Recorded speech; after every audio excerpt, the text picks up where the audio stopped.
అటువంటి ఈశ్వరుణ్ణి దర్శనం చేయడం నేర్చుకో. అమ్మ వేరొక రకంగా బోధ చేస్తోంది. తన భర్తని శృంగార చేష్టితమునందు నిగ్రహించినటువంటి పడతిలా కనపడుతూ ఆ అవతారము, దాని వైశిష్ట్యము మీరొక్కసారి జ్ఞాపకం చేసుకునేటట్టు చేసింది. ఒక్కసారి మూడింటిని మీరు మాల కుచ్చుకున్నారనుకోండి, ఒక్కసారి జ్ఞాపకం చేసుకున్నారనుకోండి, ఒక్కసారి ఆ శ్లోకం చదువుకుని నిజంగా ఏకాంత శయనమునందు రుక్మిణీదేవి అలా ప్రవర్తించినట్టుగా మీరు మనస్సుకి కృష్ణుణ్ణి అందించినా సరే చాలు చాలు. లక్ష్మీనారాయణులు ఇద్దరినీ మీ మనస్సుకు అందించారు. అలా అందితే ఏమిటి ప్రయోజనం? ఒక్కసారి భగవంతుని యొక్క స్పర్శ మనసుకి తగిలిందా ఆ మనసు పవిత్రమైపోతుంది. కాబట్టి కమలవాసిని మమ్ము కన్న తల్లి నీ భక్తవరులంత నిజమైన బంధువుల్ నీ కటాక్షమే మాకనేక ధనము నీ మీది కీర్తనల్ అఖిల ప్రపంచంబు నీ సహాయమే మాకు నిత్య సుఖము నీ మంత్ర పఠనమే నిష్కళంకపు విద్య నీ పదధ్యానంబు నిత్య సుఖము తోయజాక్ష నీ పాద తులసిదలము రోగముల కౌషధము బ్రహ్మరుద్ర వినుత భూషణ వికాస శ్రీధర్మ పురనివాస దుష్ట సంహార నరసింహ దురిత దూర అంటాడు నరసింహ శతక కర్త.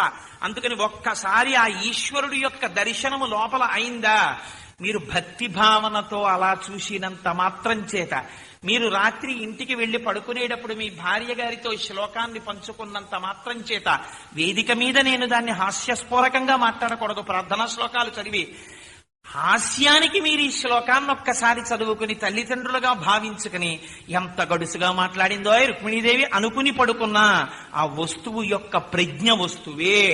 కామోత్కంఠత గోపికల్ భయమునన్ కంసుండు వైరక్రియా సామాగ్రించుపాల ముఖ్య నృపతుల్ సంబంధులై వృష్ణులున్ ప్రేమన్ మీరలు భక్తి మేము ఇది చక్రింగంటిమి ఎట్లైన నుద్ధామధ్యాన గరిష్ఠులైన హరిచందన్ వచ్చు ధత్రీశ్వర. నువ్వు ఎలా ముట్టుకున్నా, తెలిసి ముట్టుకున్నా, తెలియక ముట్టుకున్నా, హాస్యస్ఫోరకంగా ముట్టుకున్నా, ఒక శ్లోకంగా ముట్టుకున్నా, సంకీర్తనగా ముట్టుకున్నా, సరదాగా ముట్టుకున్నా, భార్యతో పంచుకున్నా, నువ్వు ఒక్కసారి అది తెలుసుకున్నంత మాత్రం చేత నీ పాపరాశి ధ్వంసం అయిపోతోంది. నిరతిశయ ఆనందము నీ యందు నిండిపోతోంది. అది కృష్ణ స్వరూపము కాబట్టి. మహాలక్ష్మి అయిన రుక్మిణీదేవిని నువ్వు దర్శించావు కాబట్టి నీకు ఐశ్వర్య సమృద్ధి కలుగుతోంది. ఇన్నింటిని మనకి ఏర్పాటు చేయడానికి ఏ మార్గంలో అయితే తొందరగా మన మనస్సు వెళ్లి పట్టుకోవడానికి సిద్ధంగా ఉంటుందో, ప్రత్యేకించి కలియుగంలో మనుష్యుల యొక్క మనస్సులు రజోగుణ తమోగుణ భూయిష్టంగా ఉంటాయి కనుక ఏ రకంగా చెబితే తొందరగా దాన్ని పట్టుకోగలిగినటువంటి స్థితిని మనుష్యులు పొందుతారో అలాగైనా చెప్పడానికి సిద్ధపడ్డాడు మహానుభావుడు. తన పుణ్య విశేషం చేత అటువంటి దర్శనాన్ని చెయ్యగలిగాడు. చాలు చాలు, ఆ శ్లోకం గురించి ఇంకంతకన్నా ఏం చెప్పాలి. కాబట్టి అంత పరమ పవిత్రమైనటువంటి శ్లోకము. అటువంటి శ్లోకములు మీరు ఏరుకోవలసినటువంటి వజ్రాలు. శ్రీకృష్ణ కర్ణామృతంలో ఎన్ని శ్లోకాలున్నాయో అన్ని శ్లోకాలని ప్రస్తావన చేశారు. కాబట్టి వేరొకనాడు లీలాశుకుడు ఒక దర్శనాన్ని పొందారు మహానుభావుడు. అందరూ మాట్లాడారు దామోదర లీల గురించి.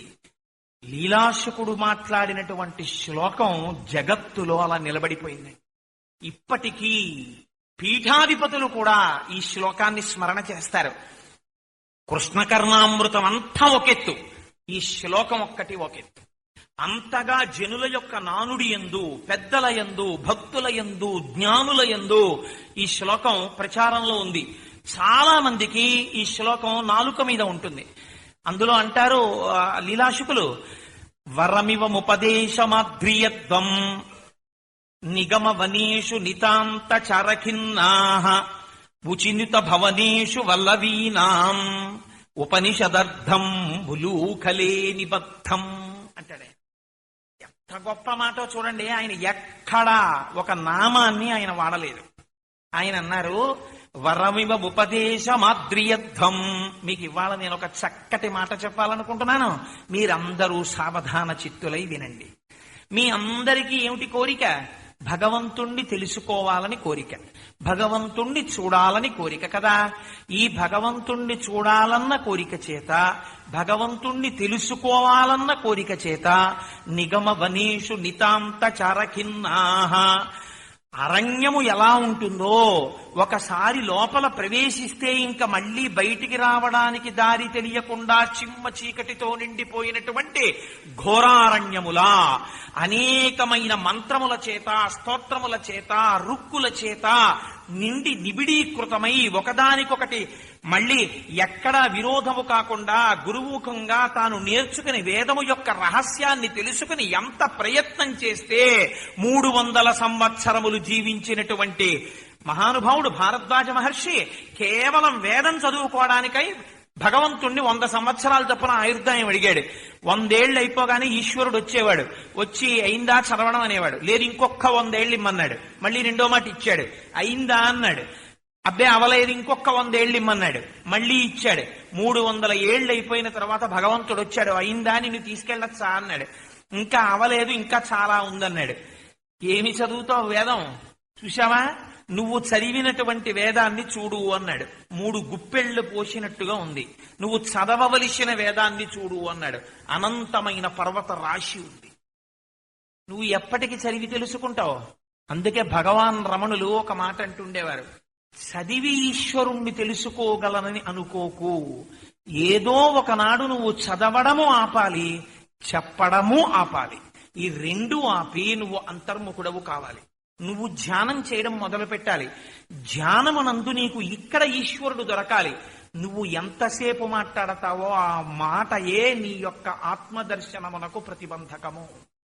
ఆ మాట ఎక్కడి నుంచి వస్తోందో ధ్యానం చేయి. దాని మూలస్థానమునందు నీకు ఈశ్వరుడు దొరుకుతాడనేవారు. దానికి మౌనాన్ని ఆశ్రయించమని చెప్తుండేవారు. కాబట్టి వేదములను వెతికి వెతికి వెతికి వెతికి చదివి చదివి చదివి చదివి అలిసిపోయి ఉపనిషత్తులు చదివి మేము ఈశ్వరుణ్ణి తెలుసుకోవడానికి ఈ సూత్రం ప్రతిపాదిస్తాం ఆ సూత్రం ప్రతిపాదిస్తాం అని చెప్పి డస్సిపోయినటువంటి ఓ ఈశ్వర దర్శనాభిలాషులారా, ఈశ్వరుడు ఎక్కడున్నాడో మీకు నేను చెప్పేస్తున్నాను, వెళ్ళి చూసుకోండి. ఇలా ఎక్కడున్నాడు ఈశ్వరుడు అన్న మాట కూడా అనలేదండి ఆయన. చాలా గమ్మత్తైన మాట వాడారు. విచినుత భవనేషు వల్లవీనాం.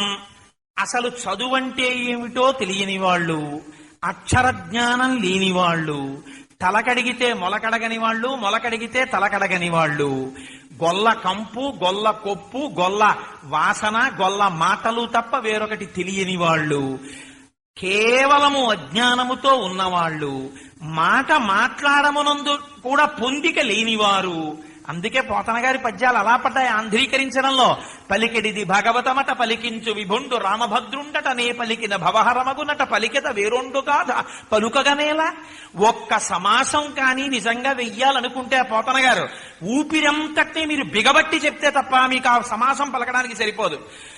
అలా వైకుంఠపురంబులో నగరిలో ఆమూల సౌధంబుదాపల మందార వనాంతరమృతధర ప్రాతేందు కాంతోపలోత్పల పర్యంకరమా వినోదియగు ఆపన్న ప్రసన్నుండు విహ్వల నాగేంద్రము పాహీ పాహీ అన కుయ్యాళించి సౌరంభేయై అని చెప్పిన పోతన గారు గోపకాంతలు మాట్లాడడం దగ్గరికి వచ్చేసరికి ఏమి నోమ ఫలము ఇంత ప్రొద్దొక వార్త వింటిమ బలలా రవినులరా మన యశోద చిన్ని మగవాని కనినట చూచివత్తమమ్మ సుదతులారా. అంటే చిన్న మగవాణ్ణి కంటారేడు, ఎవరైనా పెద్ద మగాన్ని కంటారేడు లోకంలో. అంటే వాళ్ళు గొల్లకాంతలు, వాళ్ళకి ఏం తెలియదు, వాళ్ళకి హృదయ శుద్ధి తప్ప ఇంకేమీ తెలియదు. అందుకని అంత అమాయకత్వం. కానీ వాళ్ళకి ఏమిటి తెలుసు, నందుడి భార్య అయిన యశోదకి కొడుకు పుట్టాడు. వాళ్ళందరూ పొంగిపోతున్నారు. మా యశోద కొడుకు పుట్టాడు, మా యశోద కొడుకు పుట్టాడని పరవశించిపోతున్నారు. ఇంత పవిత్రమైన హృదయం వాక్యలా ఉంటే నీకెందుకయా? ఆ హృదయం వంక చూడు. ఎవరికో కొడుకు పుడితే లోకంలో ఉన్న కొడుకుల్ని చంపేవాడు పట్టణంలో ఉన్నాడు, నగరంలో కంసుడు. వాడా నీకు ముఖ్యం? ఏమీ తెలియనటువంటి కాంతలైనందవ్రజంలో ఉన్న హృదయ శుద్ధి కలిగి ఈశ్వరుడి కోసం తప్పించిపోయేవాళ్ళు, పరమభక్తి కలిగిన వాళ్ళు, వాళ్ళకేం తెలుసు? వాళ్ళకొక్కటే తెలుసు భగవంతుడంటే. వాళ్ళ భక్తి ఏమిటో మహానుభావుడు పోతన గారు ఆ గోవింద పట్టాభిషేకంలో చూపిస్తారు.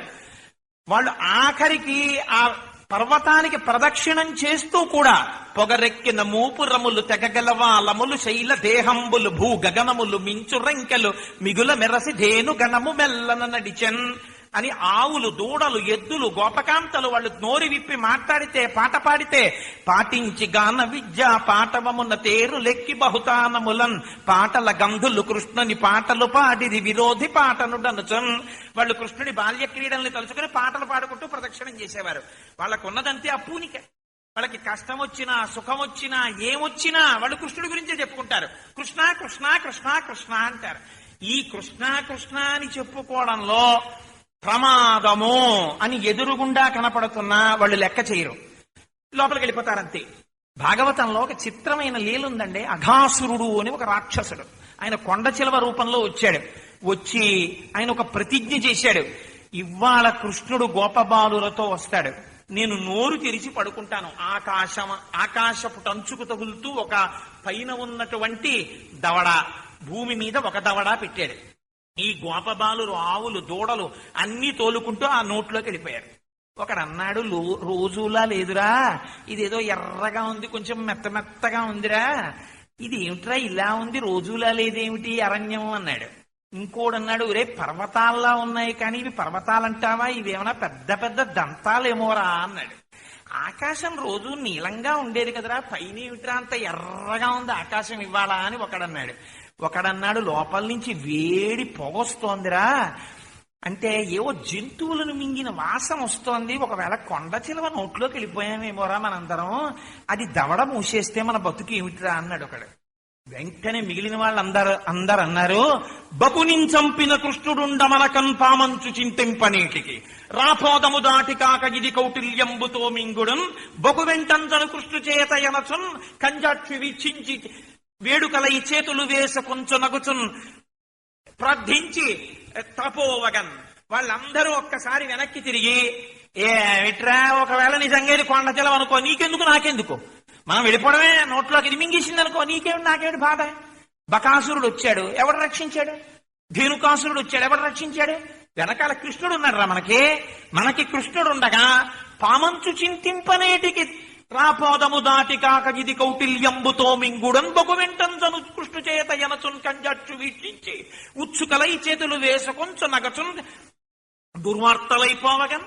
వాళ్ళందరూ చేతులు పట్టుకుని కృష్ణ కృష్ణ మా వెనకాల కృష్ణుడు ఉన్నాడని ఆయన వంక చూసుకుంటూ ఆడుకుంటూ పాడుకుంటూ లోపలికి వెళ్ళిపోయారు. నన్ను నమ్మి వెళ్ళిపోతున్నారు రాని ఆయన వచ్చేసాడు లోపలికి. సరే ఆ ఘాసురగాథ వేరనుకోండి, ఇప్పుడు మళ్ళీ అందులోకి ప్రవేశించి లేనిపోనాలరు ఎందుకు కానీ. కాబట్టి ఏమీ తెలియనటువంటి ఆ గోపకాంతలు, ఏమీ తెలియనటువంటి గోపాల బాలురు, వాళ్ళకేం తెలుసు, వాళ్ళకేమీ తెలియదు. అలాంటి వాళ్లతో కలిసి చౌతులు కుడిచాడు ఆయన.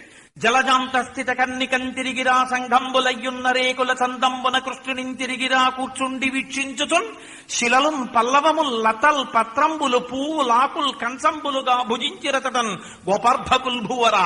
వాళ్ళకొక్కటే తెలుసు, నోరు విప్పితే కృష్ణ కృష్ణ కృష్ణ. మధ్యలో కృష్ణుడిని పెట్టుకున్నారు, చుట్టూ గోపాల బాలురు కూర్చున్నారు, ఆ మధ్యలో పువ్వులెట్టుకున్నారు, ఆకులెట్టుకున్నారు, రాళ్ల మొక్కలు పెట్టుకున్నారు. ఇవన్నీ కంసాల కింద పెట్టుకుని అందులో ఊరగాయలు సజ్జన్నం, పైగా అందులో ఊరగాయ. ఈశ్వరుడికి బెల్లం ముక్క తప్ప నిలవన్న ప్రసాదం పెట్టడానికి వీల్లేదు. అలాంటివన్నీ తెచ్చుకుని అక్కడ పెట్టుకున్నారు. పోనీ పెట్టుకున్న వాళ్ళు పెట్టుకున్నారు, మనకెందుకండి గొడవ అందామంటే. మధ్యలో ఉన్న కృష్ణుణ్ణి నిలబెట్టి కడుపున దిండుగా కట్టిన అలువలో లాలిత వంశన లంబుజొనిపి మీగడ పెరుగుతో మేళవించిన చల్ది ముద్ద ఆవలి చేతన నయనునిచి చెలరేగి కొసరి తెచ్చిన ఊరగాయలు వేళ్ల సందులను తాననయనురికి సంగడీల నడుమ చక్కగా కూర్చుండి నర్మభాషణముల నగవు నిరపి యాగభోక్త కృష్ణుడు అమరులు వెరగొంద శైశవంబు మెరసి చల్ది కుడిచే. వాళ్లతో కలిసి కూర్చుని సజ్జన్నాలు తిన్నాడు ఆయన. పైగా ఒక ఆయనేమో కృష్ణ కృష్ణ మా ఇంట్లో మాగాయ చాలా బాగుంటుందంటావు కదా తినని చెప్పి ఎడం చేతిలో ఆయన ముద్ద పెట్టుకుంటే ఈయన సగం చీకినటువంటి మాగాయ ముక్క తీసి ఆయన చేతితో పెట్టాడు. ఆయనకి కావలసింది ప్రీతి. మార్గావర్తిత పాదుకా పశుపతే రంగస్య కుర్చాయతే గండూషంబు నిశైతనం ప్రదిపోర్ దివ్యాభిషేకాయతే కించిత్ భక్షిత మాంసశేషక బలం నవ్యోపహారాయతే భక్తి కిం నకరోచహో వనచరో భక్త్యావతంసాయకే. శివానంద లహరిలో శంకరభగవత్పాదులు అంటారు, ఆ భక్తికి లొంగిపోయి ఎంగిలి పదార్థాలని కూడా మహాత్ముడు స్వీకరించాడు. ఎవరా స్వీకరించింది? యాగభోక్త కృష్ణుడమరులు వెరగొంద శైశవంబు మెరసి చల్ది కుడిచే. యాగభోక్త అయినటువంటి కృష్ణుడు శైశవం మెరుస్తుండగా చద్దన్నాన్ని, ఎంగిలి అన్నాన్ని వాళ్ళు ఇచ్చిన దాన్ని తిన్నాడు. అటువంటి కృష్ణుడున్నాడే, ఆ కృష్ణుడు అంతగా ఆ గోపాల బాలులతో మమేకమైనటువంటి వాడు. విచినుత భవనేషు వల్లవీనాం, అదిగోనయా ఏ వేదం చదువుకోని ఏ ఉపనిషత్తులు చదువుకోని ఏమీ చేత కాకపోయినా కృష్ణుడు కృష్ణుడు కృష్ణుడు కృష్ణుడు అంటూ నిరంతరము కృష్ణనామస్మరణ చేసుకోవడం వల్ల కలిగినటువంటి భక్తి చేత కృష్ణుణ్ణి తమ గుండెలలో బంధించుకున్నటువంటి ఆ గోపకాంతలున్నటువంటి ఇళ్లున్నాయే అక్కడ ఉపనిషదర్థం ఉలూఖలే నిబద్ధం, ఉపనిషత్తుల చేత తెలియబడేటటువంటి జ్ఞానస్వరూపుడైన పరమాత్మాని నువ్వు ఎవరిని అనుకుంటున్నావో ఆ జ్ఞానస్వరూపుడైన ఈశ్వరుడు రోటికి గొల్లకాంతల చేత కట్టబడి ఏడుస్తూ పారాడుతున్నాడు గోపకాంతల ఇళ్లలో. వెళ్లి చూసుకుని దర్శనం చేసుకున్నాడు లీలాసు. ఎంత గంభీరమైన ఎంత సాహసమైన మాట అండి. ఉపనిషదర్థం ఉలూఖలే నిబద్ధం, అలా నిబద్ధుడైనటువంటి దామోదరుడే మనకి కార్తీక మాసానికి అధిదేవత, మహానుభావుడు. సుడియుచు గిదుకుచు వాలుచు సడికొట్టుచు అమ్మ రమ్ము చన్నిమ్మనుచున్ వెడవెడ గంతులు వైచుచు కదిసి కడవ బాల కొండు కవ్వము పట్టెన్. ఎక్కడి నుంచి వచ్చాడో ఒక రోజున పరిగెత్తుకొచ్చి చల్ల చేసుకుంటున్న అమ్మ చేతిలో ఉన్న కవ్వాన్ని పట్టేసుకున్నాడు. అమ్మ అమ్మ నాకు నువ్వు పాలు ఇవ్వవలసిందే, ఆకలేసేస్తోంది, ఆడుకోవాలి, పిల్లలందరూ అక్కడ వేచి ఉన్నారు, రా తొందరగా పాలి అన్నాడు. ఆ పిల్లవాడిని చూడగానే ఎంతో సంతోషించింది. లేకలేక పుట్టిన కొడుకు ఒళ్ళో పడుకోబెట్టుకుని పాలిస్తోంది. కడుపారం చనుబాలు త్రావని సుతున్ కంజాక్షి పీఠంబు పైనిడి పొంగారెడు పాలు దించుటకునయ్యే గంగ తద్బాలుండెక్కుడు కోపంబున వాడరాతి దరిముత్కంభంబు పోగొట్టి తెంపడరం కుంభములోని వెన్నదిని విద్యాసంకులద్భాష్కుడై. అమ్మ తనకి పాలు పూర్తిగా ఇవ్వకుండా పొయ్యి మీద పొంగిపోతున్న పాలు దించడానికి వెళ్ళిందని కోపం వచ్చినటువంటి చిన్ని కృష్ణుడు అమ్మ తిరిగి వచ్చే లోపల అక్కడ ఉన్న రాయి తీసా కుండ బదలు కొట్టేశాడు. అందులోంచి మజ్జిగ కింద కారిపోతోంది, వెన్న ముద్దలు పడిపోయి ఉన్నాయి. ఆ వెన్న ముద్దలు తీసుకున్నాడు, తింటున్నాడు. మధ్య మధ్యలో ఏడవకపోతే బాగుండదని దొంగ కన్నీళ్లు పెట్టుకుని అమ్మా నాకు పాలివ్వకుండా వెళ్ళిపోయావే, మధ్యలోనూ నా ఆకలి తీరలేదే అంటున్నాడు, తింటున్నాడు. ఆవిడ పాపం ఆ పాలేవో దింపుకుని ఆ పక్కన పెట్టుకుని మూత పెట్టుకుని ఇటు తిరిగి చూసింది. అంతే. అమ్మ ఇంకా వెనక్కి తిరిగి చూస్తుంది అనుకోగానే పారిపోయాడు. వెనక్కి తిరిగి వచ్చి చూసింది.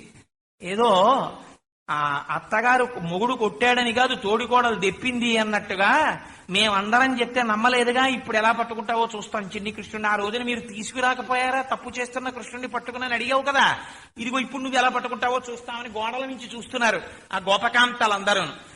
చూసింది. అబ్బో పెద్ద యుద్ధానికి వెళ్లే సైనికుడు ఉంటాడే, అలా పవిట కొంగు తీసి దోపుకుని ఆ కొప్పేసుకుని పట్టుకోవడం అంటే కృష్ణుని మాటలా ఎంత పరుగు తీస్తాడు చిన్నపిల్లాడు. వికచకమల నయన వేరొక ఇంటిలో వెలయరోలు తిరుగ వేసి ఎక్కి చేతిలోన వెన్న నులుకుచునొక కోతి పాలు చేయుచున్న బాలుకనియే. ఒక కర్రరోలు తిరగేసి దాని మీద ఎక్కి ఆ గోడ మీద చెట్ల మీద ఉన్నటువంటి కోతుల్ని పిలిచి ఒక్కొక్క కోతికి తన చేతిలో ఉన్న వెన్న ముద్దల్ని పెడుతూ తాను తింటూ అప్పుడప్పుడు వెనక్కి తిరిగి చూస్తూ మళ్ళీ దొంగేడు పోటేడుస్తూ అమ్మా నాకు పాలివ్వకుండా వెళ్ళిపోయావే అమ్మా, నాకు ఆకలేస్తోంది అమ్మా అంటూ ఉండడం, తింటూ ఉండడం. చూసింది ఆవిడ. ఓహో ఎంత అల్లరి చేస్తున్నావురా నువ్వు, ఇప్పుడు వీణ్ణి తప్పకుండా శిక్షించాలి. ఎందుకని? వీణ్ణి కాని శిక్షించకపోతే వీడు ఇలాగే దారి తప్పిపోతాడు. కాబట్టి ఇప్పుడు వీణ్ణి పట్టుకుంటాను, కట్టేస్తాను, కొట్టేస్తానంది. పరమేశ్వరుణ్ణి కొడతానంది. ఎవరు? ఏమీ తెలియనటువంటి ఒక గోపకాంత అని పరిగెత్తడం మొదలుపెట్టింది ఆవిడ. దొరుకుతాడా ఆయన? మహానుభావుడు పోతన గారు పరవశించిపోయారు. స్తంభాదికంబులు తనకు అడ్డంబైన అట్టట్టునని పట్టు అని వీని ఈ తప్పు సైరింపు ఇంక దొంగలబోదు నేనని ముని ముట్ట నిడ్చువాని కాటుక నిరయంగ కందులు నులుముచు వెడలు కన్నీటితో వగచువాని ఏ దశ వచ్చునో ఇదియని పలుమార్లు సొరుగుచు క్రిగంట చుచువాని గుడబారి పెట్టుకొని వెరపుచు చిన్ని వెన్న దొంగ చిక్కెననుచు కొట్ట చేతులాడక పూబోడి కరుణతోడ బాలు కట్టదలచే. ఆ ఇల్లు స్తంభాలతో నిండిపోయి ఉంటుంది. ఆ స్తంభాల చాటు వెళుతూ ఉండేవాడు. ఇలా ఇలా దొంగేడుపు ఇలా ఏడుస్తూ ఇలా కళ్ళు నులుముకుంటూ ఉండేవాడు. అమ్మ పెట్టిన కాటుక అరిచెయ్యంతా అయిపోయింది. చిన్ని అరిచెయ్యకి ఇదంతా కాటుక కరిగిపోయి అసలే నల్ల మబ్బులా ఉంటాడేమో, దాని మీద ఇలా నల్లగా అంటుకుపోయింది. కళ్ళు ఎర్రపడిపోయాయి. వెక్కిళ్ళు వెక్కేస్తున్నాడు. దొంగేడు పేడి చేస్తున్నాడు. డొక్కలు అదిరిపోతున్నాయి.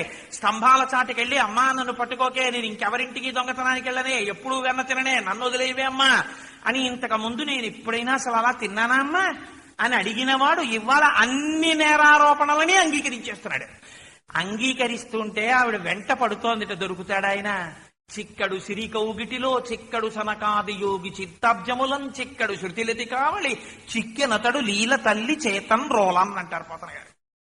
వేదానికి దొరకనివాడు, లక్ష్మీదేవి కౌగిటికి దొరకనివాడు, ఉపనిషత్తులకు దొరకనివాడు అమ్మ చేతికి దొరికిపోయాడు. ఎందుకు దొరికిపోయాడు? ఒక్కటే కారణానికి దొరికిపోయాడు ఆయన. ఒడల చెమటలగయ ఉత్తరీయము జార తురుముకొన్న విరులు జారిరాల పట్టరాని తనను పట్టెదనని చింత కట్టుకున్న తల్లి కరుణ చూచి. అయ్యో, నన్ను పట్టుకోగలిగిన వాళ్ళు లోకంలో లేరని తెలుసుకోలేక పిచ్చమ్మ కొడుకు పట్టుకుంటానని నా వెంట పడి తిరుగుతోంది. కాబట్టి నేను దొరికిపోవాలి. అమ్మకి చెమట పట్టేసింది, అమ్మ పువ్వులు రాలిపోయాయి, అమ్మ కొప్పు విడిపోయింది, అమ్మ చీర జారిపోతోంది. నేను దొరికిపోవాలని దొరికిపోయాట. దొరికిపోతే ఎంత దర్శనం చేసి పొంగిపోయారండి ఆ ఉలూకల బంధనం. ఇలా చెయ్యి పట్టుకుని చిన్ని కృష్ణుడి చెయ్యి మోకాళ్ల మీద కూర్చుని ఆ యశోద నాకు ఈ మధ్య ఎవరో ఫోటో తీసుకొచ్చి ఇచ్చారు, పొంగిపోయాను నిజంగా, ఎలా వేశారు ఈ ఫోటోని. ఇలా చూపుడు వేలు చూపిస్తూ కృష్ణుడికి, ఏరా పట్టిన పట్టవడని నిన్ను పట్టెదనని చలముకొని నా పట్టుట బెట్టే పట్టువడవండ్రు బట్టి పట్టుకొన నాకు కాక పరులకు వశమే అంది గోపకాంతల వంక చూసి. ఎరా నువ్వు పట్టుకుంటే దొరకవుటే ఏమిటో వాళ్ళందరూ చెప్తుంటారు, దొరకవని. నేను ఇలా పట్టుకుంటే నాకు దొరకలేదు, నిన్ను పట్టుకోవడం పెద్ద కష్టమా, చూసావా నిన్ను ఎలా పట్టేసుకున్నానో అందావిడ. అనేసి ఎంత కోపం వచ్చేసిందో. అత్త మీద కోపం దుత్త మీద చూపించిందంటారే, ఇంట్లో కొడుకు మీద కోపం వస్తే ఆయన మీద పెట్టి మాట్లాడుతుంది ఆవిడ. ఆహాహా, మీ నాన్న బుద్ధులు రా, నా కోసం పుట్టారా నాయన, తండ్రి కొడుకు అంటుంది. అలా ఆయన చెయ్యి పట్టుకుని, వీరెవ్వరు శ్రీకృష్ణులు కారా, ఎన్నడు నువ్వెన్న తినరట, చొరతొంబించుకొని నెరరట, ధరిత్రినిట్టి నియతులు కలరే. ఎంత మంచివాడిరా పాపం నువ్వు ఎప్పుడన్నా దొంగతనం చేసావా, నువ్వు ఎప్పుడన్నా వెన్న తిన్నావా, మేమంతా కూడపెట్టి దాచుకుంటున్నాం, నీకు ఎప్పుడన్నా పాలిస్తేనా వెన్నిస్తేనా, పాపం ఏం చేస్తావు, వాళ్ళిళ్లలో వీళ్ళిళ్లలో దొంగతనాలు చేసుకుని బతుకుతున్నావే అని ఇలా వేలు పెట్టి ఆయనతో మాట్లాడమా. మాట్లాడితే ఎక్కడ కొట్టేస్తుందో అని ఆయన ఇలా ఇలా చూస్తూ బెక్కు పెట్టేసి ఏడి చేసి భయాన్ని నటిస్తుంటే అమ్మ కొడుతుందని నిజంగా కుంతీదేవి ఈ సందర్భాన్ని విని పొంగిపోయింది. శ్రీకృష్ణ యదుభూషణ నరసఖా శృంగార రత్నాకరా లోకద్రోహి నరేంద్ర వంశదమనా లోకేశ్వర దేవతానీక బ్రహ్మణ భోగనాత్యహరణ నిర్వాణ సంధాయక నీకు మ్రొక్కెద త్రుంపవే భవలతల్ నిచ్చాను కంపానిధి. ఏమి నటించావయా, భయానికి భయమేసింది కృష్ణ, ఎంత గొప్పగా నటించావంది. వదిలిపెడితే మళ్లీ పారిపోతాడని ఆ కృష్ణుణ్ణి చేత్తో పట్టుకుని లోపలికెళ్ళి ఈయన్ని కట్టడానికి తాళ్లు తెస్తోంది ఆవిడ. సల్ల చేసి వదిలేసి పనికిరానటువంటి తాళ్లు ఒక్కొక్క తాడు తీస్తోంది, బొజ్జ చుట్టూ తిప్పుతోంది, 2 అంగుళాలు తక్కువ వస్తున్నాయి. ఇదేమిటి 2 అంగుళాలు తక్కువ వస్తోందని ఆవిడ చూడటం లేదు. మళ్లీ విడుతోంది, ఇంకో తాడు తెస్తోంది, 3 వేస్తోంది, మళ్లీ తిప్పుతోంది, మళ్లీ 2 అంగుళాలు తక్కువ అవుతోంది, మళ్లీ విడుతోంది, మళ్లీ తాడు తెస్తోంది, మళ్లీ 3 వేస్తోంది, మళ్లీ తిప్పుతోంది, మళ్లీ 2 అంగుళాలు తక్కువ అవుతోంది. ఉన్నది వెన్న ముద్దలా ఇంత చిన్ని బొజ్జ, ఆ బొజ్జ అక్కలించేస్తున్నాడు. ఇలా వదిలిందా ఇక మళ్ళీ దొరుకుతాడని ఆశ లేదు. ఎడం చేత్తో పట్టుకుని ఆ గదిలోకి వెళ్ళా, ఈ గదిలోకి వెళ్ళా, తాళ్లు తీసుకురాను, ఎడం చేత్తోనే పట్టుకుని ముడేయను, మళ్ళీ కడుపు చుట్టూ తిప్పను, మళ్ళీ 2 అంగుళాలు తక్కువ. ఇదేమిటి ఎన్ని తాళ్లు తెచ్చినా 2 అంగుళాలు తక్కువ అవుతున్నాయని ఆవిడ ఆలోచించలేదు. తెస్తోంది కడుతోంది, తెస్తోంది కడుతోంది. ఇంత చేస్తే ఆఖరికి ఆయన అనుకున్నట్ట, అయ్యో పిచ్చమ్మకి అర్థం కావట్లేదు, నేను దొరికిపోవలసినదే అని అక్కడ ఉన్న రోటికి తన కడుపుకి కట్టు వేయించేసుకున్నట్ట. వేయించేసుకుంటే మత్స ఎరగనటువంటి పరమాత్మ యొక్క నడుం మీద ఆవిడ ఆ వెతికి తెచ్చినటువంటి తాళ్లల్లో పనికి రాకుండా పడేసినటువంటి ఇంట్లో ఉన్న పశువులకు కట్టిన పొలుపులు కూడా ఉన్నాయి. ఎవరి కోసం వ్యాఖ్యానం చేసింది. తెచ్చి ఈ తాళ్లన్నీ కలిపి ఆయనకేసి కట్టేసింది. పశుబంధనము అని. దామోదర అంటే తాడుతో కట్టబడిన వాడు, పశుబంధనమునకు ఉపయోగించే తాటితో కూడా కట్టింది. అందరి యొక్క పశుత్వాన్ని తీయడానికి పాశములు విప్పేవాణ్ణి తన పాశములతో కట్టింది. గట్టిగా కడుపుకి కట్టేసి తీసుకెళ్లి రోటికి కట్టేస్తే ఆ రోజున ఆ రోలు లాగుతుంటే 2 మద్ది చెట్ల మధ్య రోలు ఇరుక్కుపోతే ఏడుస్తున్న వాళ్ళ నటిస్తూ లాగుతుంటే ఆ కడుపు మీద ఒక పెద్ద మచ్చ పడిపోయిందట. ఆ తాడు ఒరుసుకుపోయింది. పడిపోతే అయ్యయ్యో స్వామి తాటి చేత కట్టబడి భక్తికి ఇంత సులభుడవై దొరికిపోయావు. జ్ఞానులచే మౌనులచే యోగులచే దానులచే పూని నిబద్ధుండగునే శ్రీనాథుడు భక్తియుతుల చేతంబోలన్. భక్తికి ఇంత కట్టుబడిపోయావా? ఒక తాటి చేత కట్టబడ్డావా లోకంలో? ఏమాశ్చర్యం ఇది! కాబట్టి నిన్ను ఇవ్వాల నుంచి దామోదరా అని పిలుస్తామని భాగవతం ఆయన్ని కీర్తించింది దామోదరా నామంతో. ఆ దామోదరుడు ఆ యశోదమ్మ చేత కడుపుకి తాటి చేత కట్టబడ్డ వాడెవడున్నాడో వాడు దామోదరుడు. వాడు భక్తికి అంత సులభుడు. అంత సులభుడైనటువంటి ఆ కార్తీక దామోదరుడే ఈ మాసానికి అధిదేవత. మీరు ఒక్క దీపం పెడితే, ఒక చిన్న దానం చేస్తే, ఒక నామం చెప్తే, ఒక్కసారి గుళ్ళోకెడితే, ఒక ప్రదక్షిణం చేస్తే, ఒక జ్వాలాతోరణం కింద దూరితే ఆయన పొంగిపోతాడు. అలా భక్తికి లొంగిపోయేటటువంటి స్వరూపమున్నటువంటి దామోదరుడున్నాడే, ఆయన ఉపనిషత్తుల చేత ప్రతిపాదింపబడినటువంటి సమస్త జ్ఞానము, ఆ జ్ఞానమే ఈశ్వర అన్న పేరుతో పిలవబడింది. ఎక్కడున్నాడని వెతుకుతారా మీరు? వేదాలలో ఉపనిషత్తుల్లో ఇవన్నీ చదివి తెలుసుకుందాం అనుకుంటున్నారా? ఏమీ తెలియనటువంటి గోపకాంతల చేత కట్టబడి విచినుత భవనేషు వల్లవీనాం, అదిగో ఆ గోపకాంతల యొక్క భవనాలలో వాళ్ళ చేత కట్టబడి ఉన్నాడు. ఉపనిషదర్థం ఉలూఖలే నిబద్ధం, ఆ రోటికి కట్టబడినటువంటి కృష్ణ పరమాత్మని దర్శనం చెయ్యండి. ఆ భక్తికి ఆయన అసలు నిజంగా వశుడయ్యేది ఆ భక్తికండి. అంతేకాని ఏదో పూజామందిరంలో కూర్చుని చేసేటటువంటి గంట పూజకి, లేకపోతే ఏదో లక్ష బిల్వార్చనం ఏం చేశామంటే ఆయన లొంగిపోతాడనుకుంటే అంతకన్నా అమాయకత్వం ఇంకోట్లేదు. అంటే నేను లక్ష బిల్వార్చన చెయ్యొద్దని కానీ, లక్ష తులసి చెయ్యొద్దని కానీ నేను చెప్పట్లేదు. శంకర భగవత్పాదులు శివానంద లహరిలో ఇదే ప్రశ్న వేస్తారు. గభీరే కాసారే విశితి విజనే ఘోర విపినే విశాలే శైలే చ భ్రమతి కుసుమర్ధంజనమతి సమర్ప్యై చేత సరసిజమమానాథ భవతే సుఖేనా వస్తాతుం జనైహ న జానాతి కిమహో. ఎందుకురా కొండలు ఎక్కుతావు, పర్వతాలు ఎక్కుతావు, బిల్వదళాలు తెచ్చానంటావు, పువ్వులు తెచ్చానంటావు, నీళ్లలో దూకానంటావు, అది చేశానంటావు, ఇది చేశానంటావు. నువ్వు వేస్తున్నటువంటి ఒక్క బిల్వదళం నువ్వు పరమ సంతోషంగా త్రిదళం త్రిగుణాకారం త్రినేత్రం చిత్రియాయుధం త్రిజన్మ పాప సంహారం ఏక బిల్వం శివార్పణం. ఒక్క బిల్వదళాన్ని నువ్వు మనస్ఫూర్తిగా ఈశ్వరుడికి నువ్వు సమర్పిస్తే త్రిజన్మ పాప సంహారం, 3 జన్మల పాపములను కాల్చివేయడానికి ఆయన సిద్ధంగా ఉన్నాడు. అంతటి నిర్హేతుక జాయమాన కృప కలిగినటువంటి మహాత్ముడైన, అందుకని దామోదరుడైనాడు, భక్తి చేత కట్టబడినాడు అని మనకి ఆవిష్కరిస్తారు. దీని గురించే లీలాశుకుడు ఎంత గొప్పగా అనుభవించారో కానీ మహానుభావుడు వారొక చోట ఒక శ్లోకాన్ని ఆవిష్కరిస్తారు. అందులో ఆయన అంటారు, నేనంటాను అది శ్లోకాన్ని ఆయన రచన చేశారని నేను అనలేనంత సాహసం చేయలేను అని నేను ముందు రోజే మీకు మనవి చేశాను. వారు లోపల ధ్యానమునందు కూర్చున్నప్పుడు వారికి ఏమి దర్శనమయ్యాయో అవి వారి నోటి వెంట శ్లోకములుగా పైకొచ్చాయి. ఒక చోట ఆయన అంటారు, విక్రేతు కామా కిల గోపకన్య మురారి పాదార్చిత చిత్త వృత్తి దధ్యాదికం మోహవశాదవోచ గోవింద దామోదర మాధవేతి అంటారు. శ్లోకం చాలా చిన్న శ్లోకం, కానీ ఎంత గొప్ప మాట చెప్తున్నారో చూడండి. ఒకానొక సమయంలో ఆ నందవ్రజంలో ఒక కాంత పాలు, పెరుగు, పళ్ళు, పువ్వులు మొదలైనటువంటివి అమ్ముకోవడం కోసమని ఒక తట్టలో పెట్టుకుని ఆ నందవ్రజంలో ఉన్నటువంటి వీధిలో వెళ్ళిపోతోందిట.